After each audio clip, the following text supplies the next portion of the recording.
Cambridge IELTS 2 by the University of Cambridge Local Examination Syndicate. Published by Cambridge University Press, 2000. This recording is copyright. Cassette 1, Side 2. Test 2. You will hear a number of different recordings, and you will have to answer questions on what you hear. There will be time for you to read the instructions and questions, and you will have a chance to check your work. All the recordings will be played once only. The test is in 4 sections. Write all your answers in the listening question booklet. At the end of the test, you will be given 10 minutes to transfer your answers to an answer sheet. Now turn to section 1.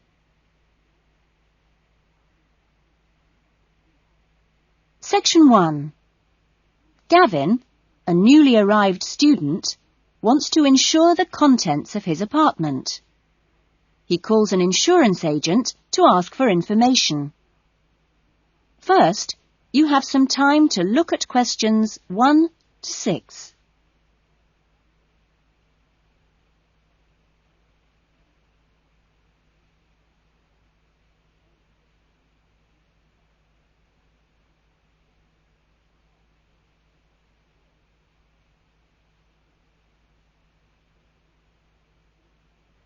You will see that there is an example that has been done for you. On this occasion only, the conversation relating to this will be played first. Good morning, Diane Davis. Can I help you?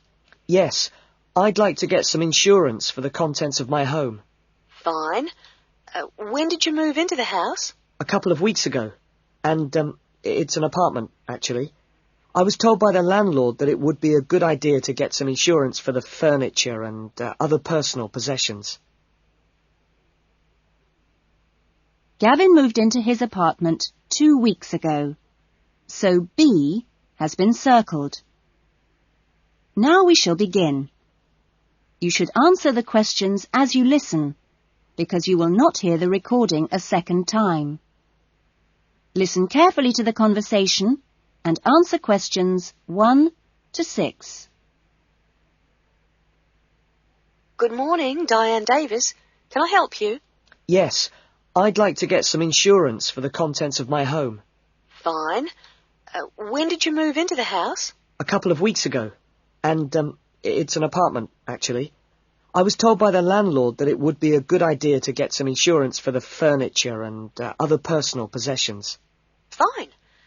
Well, let's get some details. What kind of apartment is it? It's a 2-bedroom apartment. Huh? What floor is it on? Why do you need to know that? Because it affects the cost of the insurance. An apartment on the ground floor isn't as protected as others, and there's more chance of a break-in. Really? I didn't know that. It's on the second floor. Second. And how much is the rent? It's $615 per month. Good. And where is it located? In Biggin Street, South Hills. I see. And what things did you want to insure? Well, what do you recommend? Well, the most important things are those which you would normally find in a home. Things like the television, fridge, and so on. I see. Well, I've got a fridge and a stereo system, which I've just bought from a friend. And how much did you pay for the fridge? $450. 50 or 15? 50. And the stereo system cost $1,150. Have you got a television? Yes, but it's very old and not worth much. Okay. Well, is there anything else you want to insure? Yes. I've got a couple of watches and my CDs and books. How much do you think they're worth? The watches are worth $1,000. For both of them? No, each one. And altogether, the CDs and books cost me about $400. Okay, so the value of everything you want to insure is $4,000. How much will the insurance cost? Let me see. $4,000 divided by plus 10%. Right. So this kind of insurance, that's private contents insurance, it comes to $184 for a 12-month period. $184? Well, that sounds pretty good. Okay, I'll take that policy. Before the conversation continues, you have some time to look at questions 7 to 10.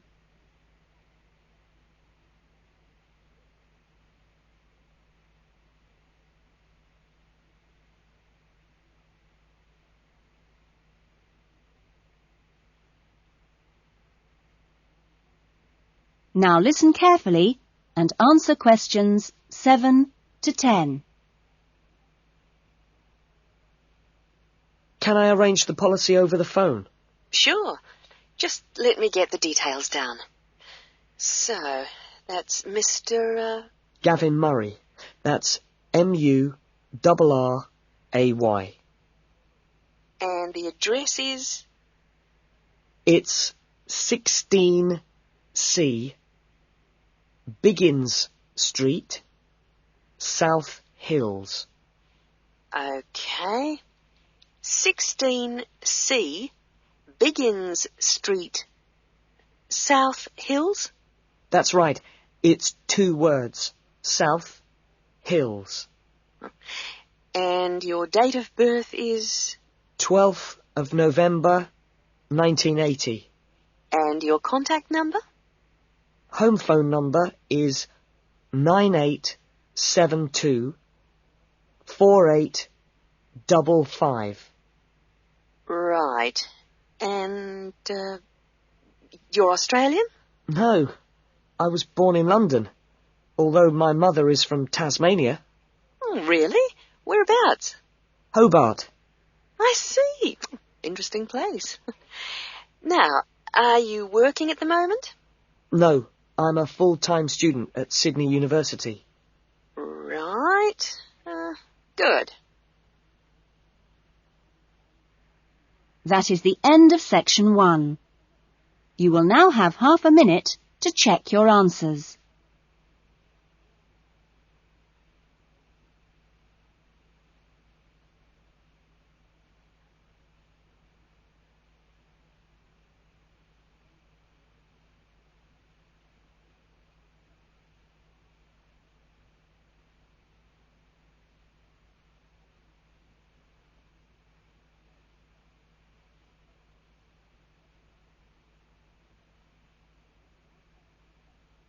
Now turn to section 2.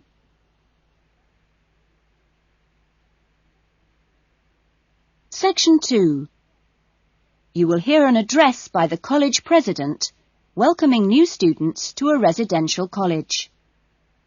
First, you have some time to look at questions 11 to 14.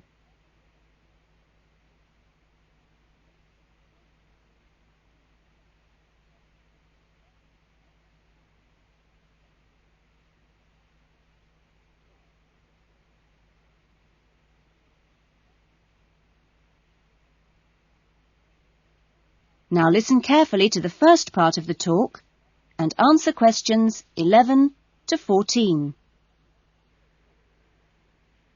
Well, good morning, everyone. It's good to see you all here. Welcome to Smith House. Smith House, as you may or may not know, is one of the oldest residential colleges of the university. As you can see, the building you're in now, which contains this main lounge, the dining room, the recreation room, the kitchen and the offices, was part of the original old house built in the 1840s to be used by the family of George Smith. That's, of course, how the house and college got their names. The original house was converted into a residential college for the university in 1940 and since then has continued to be added on to and modernised. You'll notice when you receive your room allocation in a few minutes that your room number either begins with the letter N, S or W, like this one here. The first letter refers to the 3 wings of the college, which come away from this main building. Of course, the letters represent the 3 directions, in this case, north, south and west. Each wing has 2 floors, and so the next number you see is either 1 or in this case 2, and this indicates which floor your room is on. The number after that is your individual room number. So it's quite simple to find any room by going to the right wing, then floor, and then room number. Before you hear the rest of the talk, you have some time to look at questions 15 to 20.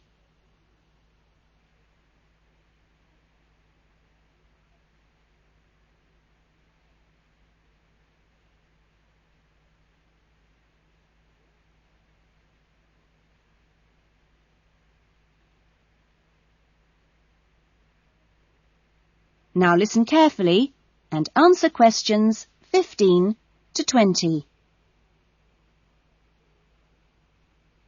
You'll also notice, when you receive your orientation pack shortly, that there are 2 keys. One is the key to your room, and only you have that key, and the other is a key to the front door, which you've just come through here from the street. This door is closed and locked at 8 p.m. every night, and opened again at 7 a.m. You'll need your key if you're coming back to the college between those times. We ask all students to always enter and leave the college through the front door. You'll notice at the end of each corridor that there is another door, but these are fire doors and are kept locked from the outside. They should only be opened from the inside in case of emergency. In your fees, you've paid a laundry fee, which covers the cleaning of bed linen and towels. All bed linen and towels are clearly embossed with the name Smith House, so it's easily identifiable. If you want your other laundry to be done by the college, this can be arranged for a small extra fee. There are only a few rules here at Smith House, and we have these rules so that we can all live comfortably together. The most important rule is that there must be no noise after 9 p.m. There is also no smoking in the rooms or anywhere inside the college, but smoking is permitted on the balconies. All meals are served in the dining room. Meal times are listed in your orientation pack. Please read these carefully, as meal times cannot be changed, and if you arrive late, I'm sorry to say, you'll just go hungry. If you're unsure about things, each floor has an elected floor senior, who is usually a student in their 3rd or 4th year of study, who's been at Smith House for a while. The floor seniors will introduce themselves later today and answer any questions you have. But for now, I'm going to hand you over to Marnie, who is going to give you the orientation packs and keys. Thanks, Marnie. That is the end of section 2. You will now have half a minute to check your answers.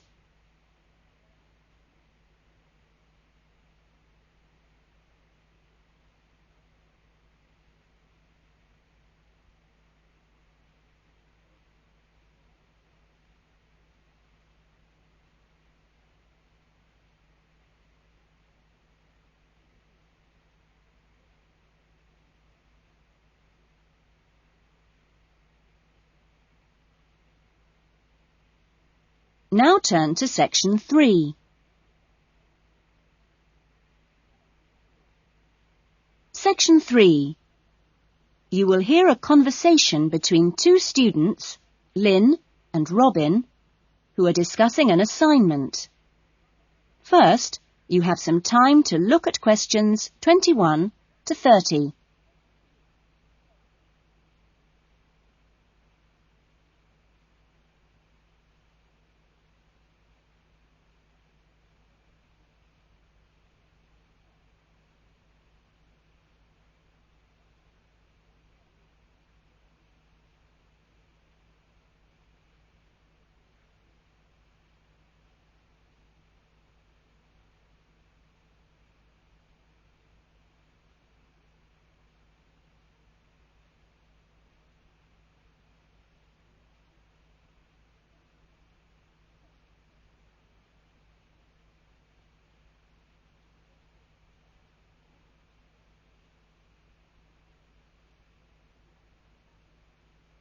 Now listen carefully to the conversation and answer questions 21 to 30. That essay we have to write, the one on how children learn through the media, how are you planning to write it? Well, I've given it some thought, and I think that the best way to approach it is to divide the essay into two parts. First of all, we'd have to look at some examples of each type of media. Yes, what they are. Then we could describe how we can use each medium so that children can learn something from each one. Exactly. Maybe we could draw up a table and look at examples of each medium in turn. Let's see. The different forms of media would be the print media. Here you'd have things like books and newspapers, that sort of thing. And included in these are the pictorial forms of print media, like maps. Yes, maps are really just formal pictures, aren't they? And then there are what we call the audio forms of media, where children can listen. CDs and radios are probably the best examples because a lot of children have access to these, especially radios. And this would lead into the audio-visual media, which can be seen as well as heard. Film, television, and we mustn't forget videos. Yes, but there's a final category as well. Computers that make up the so-called electronic media. In the United Kingdom and Australia, they say that 1 in 3 families has a computer now. Yes, I believe it. Well, that's a good list to start with. We're really getting somewhere with this essay now. So let's move on to when each type of medium could be used. I guess we could start by trying to identify the best situation for each type of media. What do you mean? I'm talking about whether each medium should be used with different size groups. For example, we could look at pictures and ask whether they're more useful for an individual child, a few children together, or a full class. In this case, I'd say pictures are best with individual children because they give them an opportunity to let their imaginations run wild. Yes, I see. Let's take tapes next. Although tapes look ideal for individual children, I feel they're best suited to small group work. This way, children don't feel isolated because they can get help from their friends. Computers are the same. I think they're better with small numbers of children, and they're hardly ever useful with a whole class. Videos, however, are ideal for use with everyone present in the class, especially when children have individual activity sheets to help them focus their minds on what's in the video. And what about books? What would you recommend for them? Books are ideal for children to use by themselves. I know they're used with groups in schools, but I wouldn't recommend it. Other pictorial media like maps, though, are different. I'd always plan group work around those. Give the children a chance to interact and to share ideas. I agree. Teachers often just leave maps on the wall for children to look at when they have some free time. But kids really enjoy using them for problem solving. Yes. Different people have different ideas, I suppose. Yeah, and different teachers recommend different tools for different age groups. That is the end of section 3. You will now have half a minute to check your answers.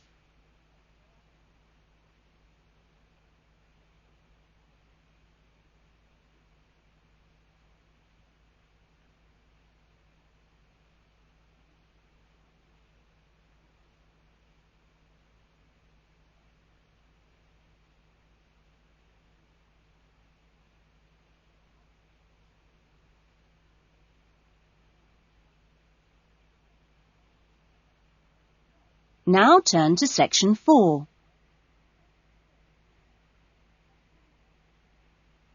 Section 4. You will hear a lecturer talking to a group of students at the beginning of a course in rural development. First, you have some time to look at questions 31 to 40.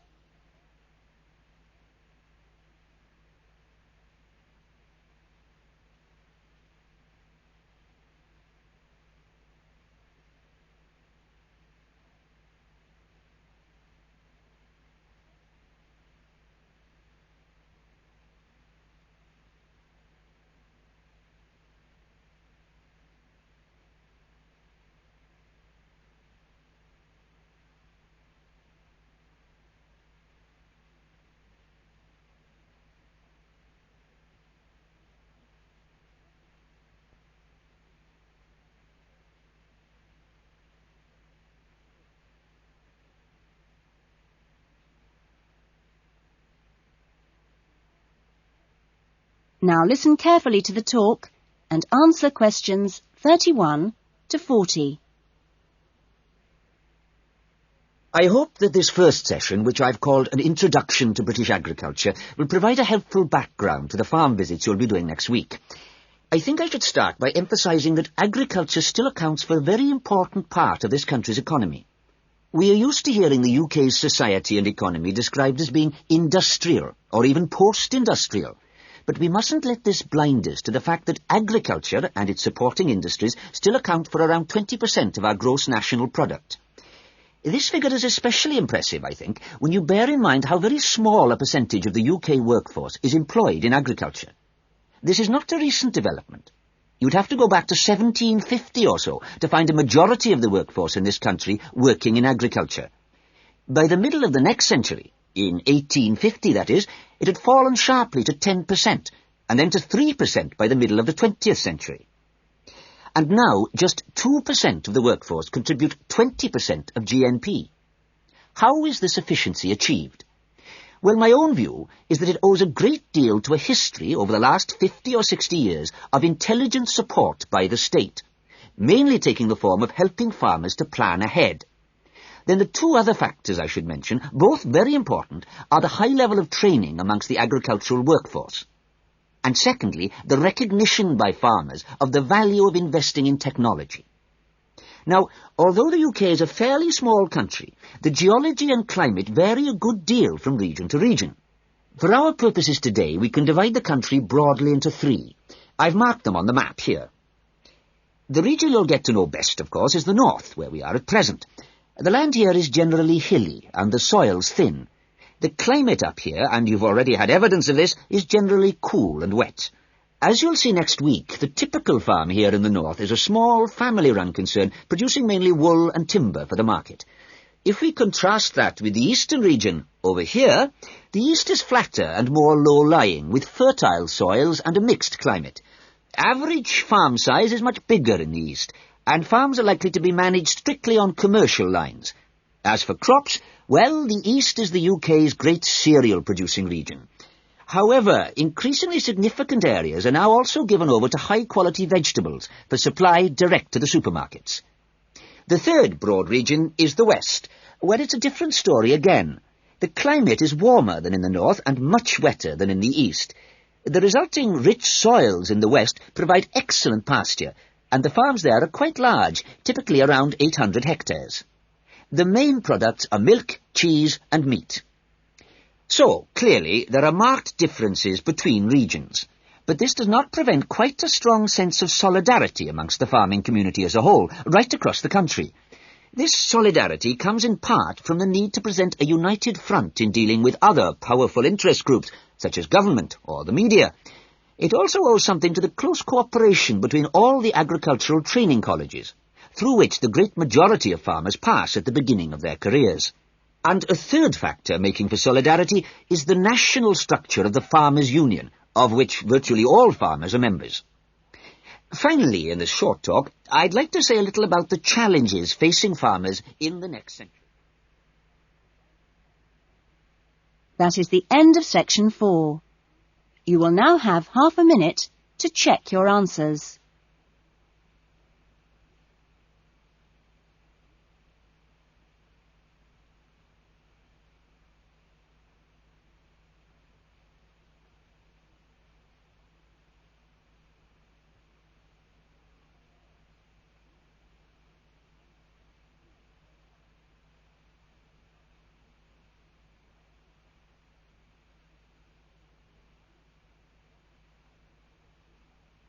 That is the end of the listening test.